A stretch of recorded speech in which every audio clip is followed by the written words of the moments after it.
এই যে নেন আপনার গরু টাকাটা বুঝেন। ভাই সামনে আমার বন্ধুর থেকে ওইটা কিনা দিচ্ছে। ভাই গরুটা বিক্রি করার ভাই কোনো ইচ্ছা ছিল না ভাই। ভাই বিক্রি করছি ভাই, অনেক বড় বিপদে হইরা ভাই। ছোট ভাইটারে দেশের বাইরে পাঠাম, সংসারে অনেক অভাব। টাকা ঠিক আছে ভাই? হ্যাঁ ভাই। তো উঠেন ভাই যাই।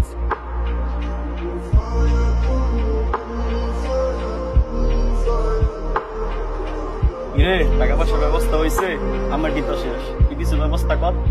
দেখি আমার চাষা ভাইয়ের কাছ থেকে কিছু টাকা নিতে পারি, চল যাই। দাঁড়া, আমি আমার চাষা ভাইয়ের কাছ থেকে টাকাটা নিয়ে আসি। তুই গেলে সমস্যা, তুই এনে দাঁড়ায় থাক, আমি টাকাটা নিয়ে আসি, ঠিক আছে? আচ্ছা, তাড়াতাড়ি আসিস। আচ্ছা। রাকিব, কিরে কিছু কবি? কিছু কথা আছিল, একটু শুনে দাও। আসলে কি ভাই, একটা দরকারে আইছিল। কি দরকার? কয়দিন ধরে আমার মায়ের খুব অসুস্থ। আমার কাছে তো জানোস কোনো টাকা নাই, কোনো কাজ কাম করি না। কয়টা টাকা দিলে মায়ের হাসপাতালে নিয়ে যাইতাম। তোর কাছে কি কিছু টাকা হইব? কাকির অসুখ আগে বললি না? আমি জানি না। আর তুই তো জানোস আমার তেরম কিছু নাই। বন্ধু খেট করি আর দুইটা গরু পালতাম। ছুডু ভাইডারে ভাবছি বিদেশ পাঠামু, এই কারণে গরুটা বেচে লাইছি।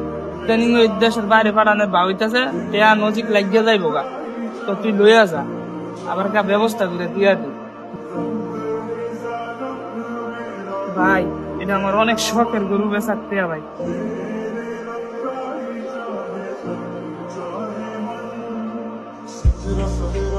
ধর 10,000 টাকা। ভাই কি বলে যে তোরা ধন্যবাদ দিন, তুই আমার বড় একটা উপকার করছিস।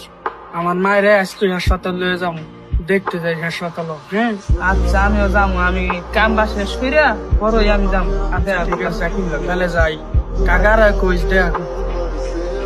আচ্ছা।